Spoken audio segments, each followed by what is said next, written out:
I found this old, poorly painted, 6-drawer, lowboy mid-century modern dresser and matching mirror on Facebook Marketplace for just $200 for the set. A while back, I restored the matching tallboy, and in this video, I'll share how much it sold for. Today I'm hoping this black painted dresser is hiding the same stunning mid-century modern beauty underneath. When I removed the mirror, I discovered something hidden behind it that helped tell the story of this piece. Today we're stripping years of thick black paint, uncovering the original wood grain, and bringing this vintage mid-century modern dresser back to life. If you love furniture restoration, refinishing, woodworking, and restoring forgotten furniture, you're in the right place. My name is Barry, and it's good to be with you again.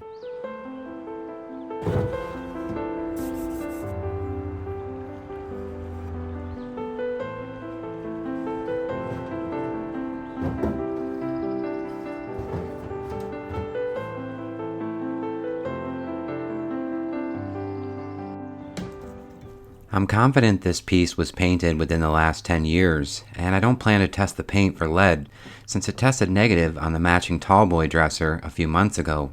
For this step, I'll do as I often do, brush on a paint remover and let it sit for about 20 to 30 minutes. I think there's been some confusion lately. I remove a lot of paint from old furniture, but I often mention that I have no problem with others painting furniture. I've just chosen to lean into what I find to be most satisfying, and that is uncovering the beautiful natural wood grain beneath layers of thick paint.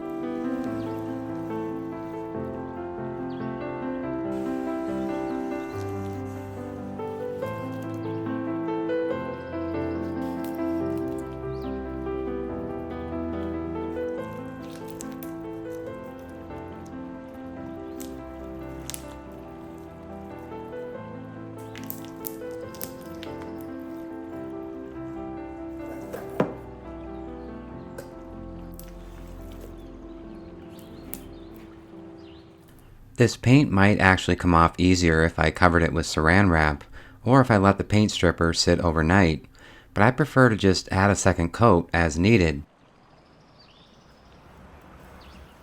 I'll use a few fine brass brushes, some afterwash product, No. 2 steel wool, and shop rags to clean the surface and neutralize the stripper.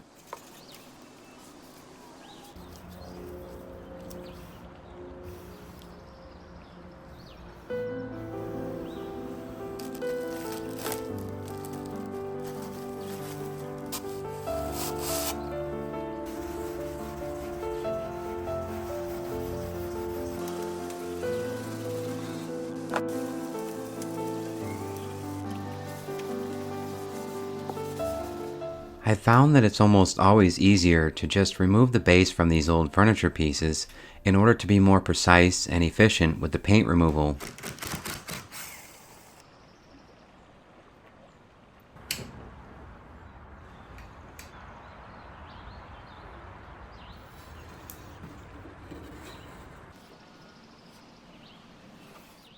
One of the first things I actually did when I brought this dresser home was remove the back panel that holds the mirror against the frame. It revealed two key pieces of information, but I'm wondering if some of you know a little more and can help me. While I continue working, I want to show you a few things I purchased recently. I just got back from another trip through parts of the Midwest, specifically Wisconsin, Illinois, and Indiana. It's where I found this Art Deco vanity, but I also stopped at several antique stores and thrift stores along the way. Over the last year, I've put on about 3,000 miles per month on the truck, and I've recently discovered something that really helps. I've been using the Upside app to save 25 cents to 30 cents a gallon on gas wherever I go. This video is sponsored by Upside, the free app that gives you real cash back on gas, groceries, and dining. So here's how it works. Before you get gas or grab food, you just open the app, claim the offer, pay like you normally would with your credit card or your debit card, and then you just earn cash back. It's literally that simple. This is real cash you can transfer to your bank account, PayPal, or gift cards. A lot of people use Upside for gas, but you can also get cash back at restaurants and grocery stores too. Some users earn up to 25 to 30 cents per gallon on gas and stack it with their normal credit card rewards. Upside has given back $1 billion to its users. To find out how much you could earn, download the free Upside app and use promo code MADCITY to get an extra 25 cents back for every gallon on your first tank of gas. That's an extra 25 cents back for every gallon on your first tank of gas, using promo code MADCITY. Thank you Upside for making this restoration possible. So when I pulled the back off the mirror, I found this stamp on the back side of the mirror itself, with the date of August 24th, 1966. The mirror was made by the Galax Mirror Company out of Galax, Virginia. So I'm wondering if that's a clue as to what furniture company in that general area manufactured this dresser. My best guess is Bassett, but let me know what you think.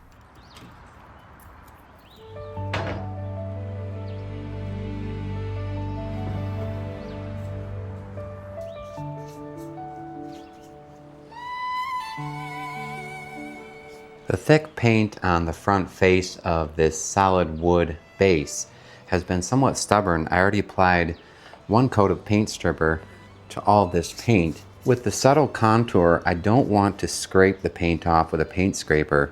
I think instead what I'll do is apply the paint stripper, let this sit for 20 to 30 minutes, then try and scrub this off with number 2 steel wool. I've appreciated all the support with all the different restoration projects recently. I'm excited to work on a few different things coming up here soon. An old Gerstner machinist chest, a couple of antique clocks, and with a new tool arriving to the workshop here next week, I'm looking forward to trying a stained glass project for the first time.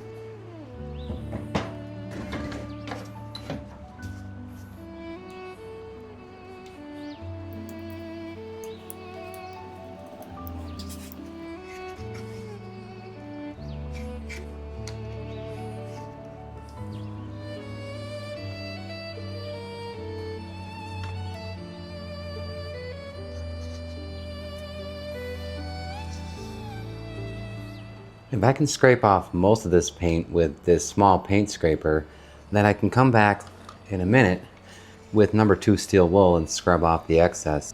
To neutralize the paint remover and also clean the surface, I'll use the steel wool with this afterwash product, and that's far superior to something like mineral spirits.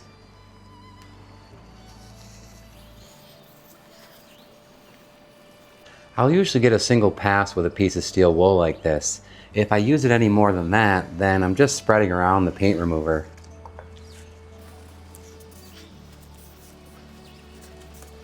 I have this base sitting on a furniture blanket, and that sits on top of a height adjustable lift top table. So I can adjust the height, which makes it a lot easier when I'm doing work like this for several hours. The goal with this step is not to remove all of the paint, but most of it. I can just come back once this is dry and brush out the rest with a fine brass brush.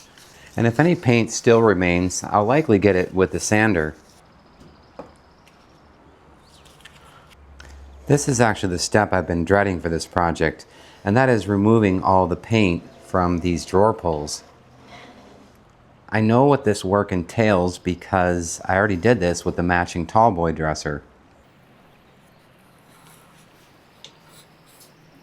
It looks like I'm scraping against the grain here, but that's okay in this case, as long as I scrape gently.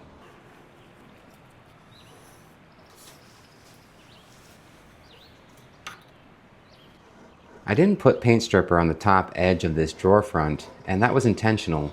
This is much easier to remove with a carbide scraper later.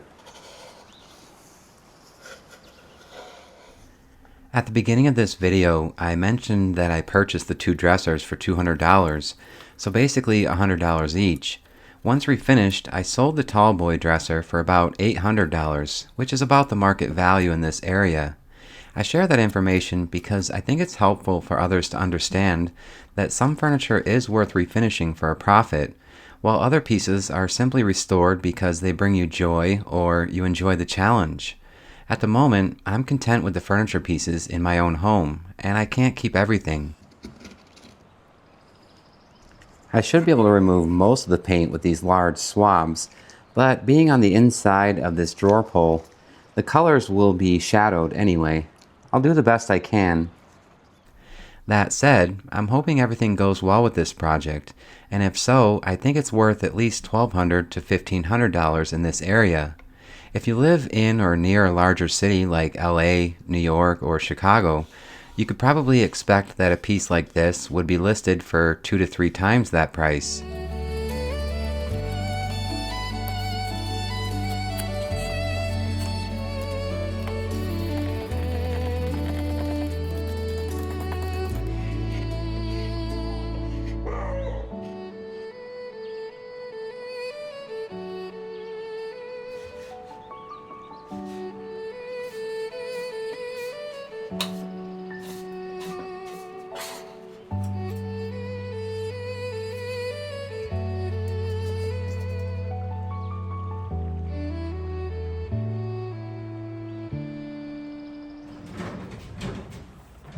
The next day, I prepare to strip the paint from the body of the dresser.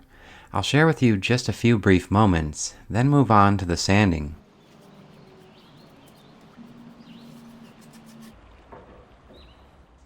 This was a good time to make sure all the original screws were tight. I turned most of them about a quarter turn, which is what I usually expect.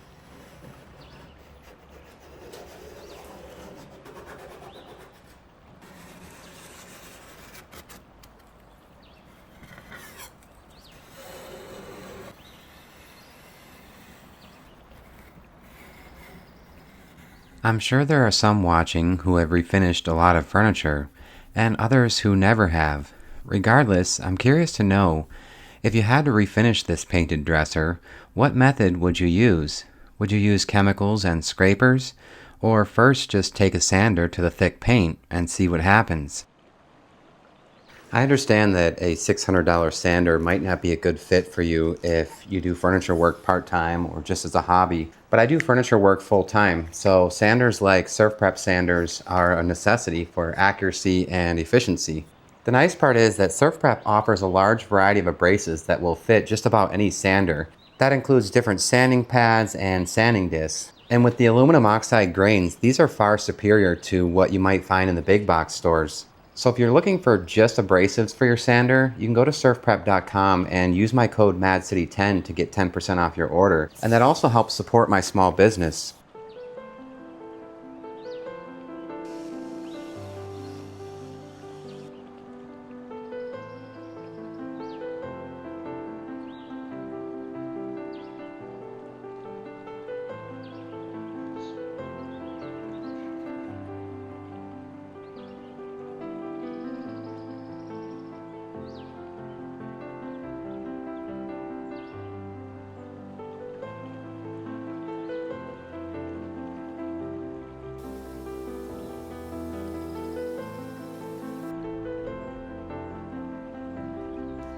Talking directly to you in my videos is not going to be the new format, but it may happen occasionally.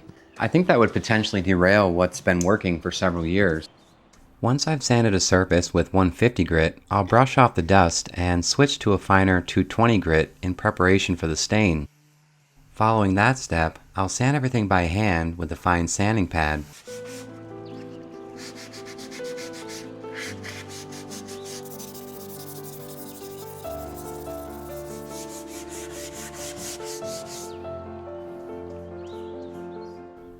I don't always know what's going to come to mind while I'm working on these projects, but there was one thing recently, and I'm just going to share it. About 6 weeks ago, we experienced a significant hailstorm across southern Wisconsin.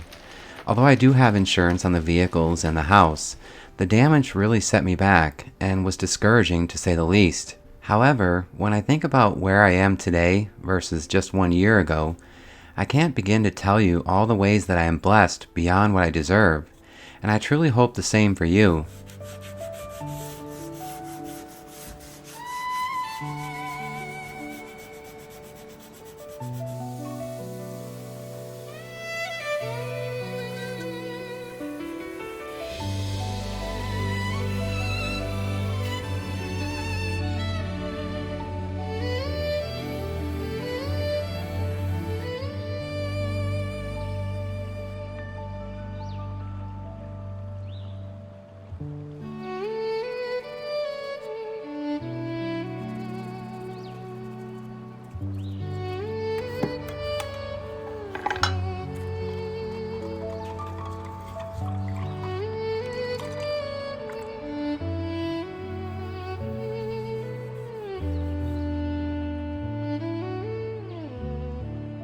Here's what I decided to do.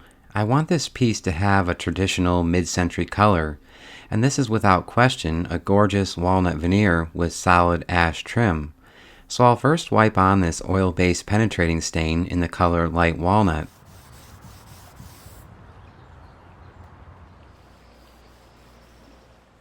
If I hadn't already applied this stain to other mid-century walnut furniture, I'd likely be panicking right now, thinking this is too red. But at this point, I'm comfortable with this color choice, and just wait until you see the part that even surprised me. I've heard it many times before. Why don't you skip the toxic chemicals and sand the paint off directly? That idea isn't wrong, and in fact, with some cheaper sanding discs, I do often use this method on the parts that are solid wood. This can prove to be an efficient method, but will likely gum up your sandpaper quickly. I'll use these Surf Prep sanding pads to gently sand the base without damaging the profile.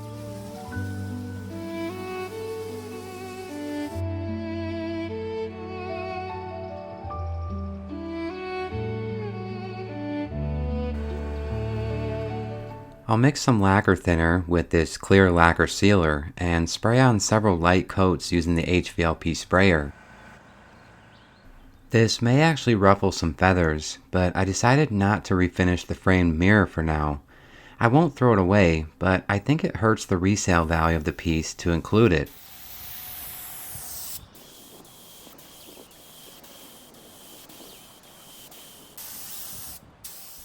There were only a few small spots that required touch-up with the Blend All powder stains.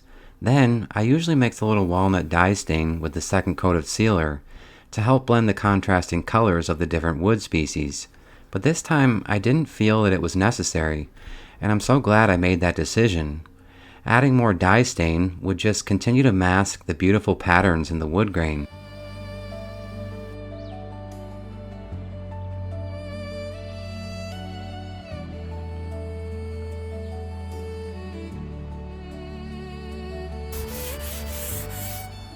With a 320 grit sanding pad, I gently sanded some of the rough spots between the sealer coats. For the final coat, I sprayed on a matte, clear lacquer and called this project done. Whenever possible, I like to step back and view the finished piece in natural lighting. Today, with the scattered sunlight coming through the leaves, the walnut's grain seemed to glow like fire. I'm really happy with how this one turned out. What a way to end the week. My name is Barry, and I can't thank you enough for all your love and support. Goodbye for now.